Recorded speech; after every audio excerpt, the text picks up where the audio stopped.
Βλέπω βρήκες την ιερή ροδακινιά της ουράνιας σοφίας.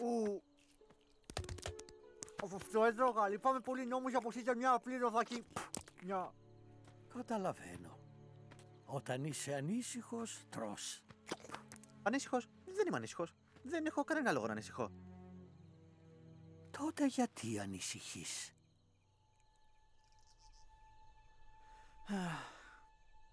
Σήμερα ίσως και να ήμουν ο πιο χάλια στην ιστορία του κουνγκ φου, στην ιστορία της Κίνας, στην ιστορία του χάλια. Πιθανόν. Και οι 5 που έπρεπε να τους έβλεπες με μισούν απόλυτα.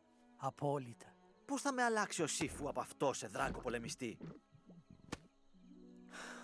Εγώ δεν είμαι σαν τους 5. Εγώ δεν έχω φτερά. Ούτε νύχια ή δηλητήριο. Ακόμα και ο Μάντης έχει αυτά τα τέτοια του. Ίσως θα πρέπει να φύγω και να γυρίσω στα noodles. Θα φύγεις, θα μείνεις. Νούντλς, ξενούντλς.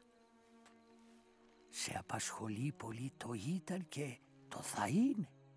Κάποιος είπε, το χθες μακρινό, το αύριο μυστικό, μα του σήμερα τα δώρα, αν τα θες είσαι το τώρα.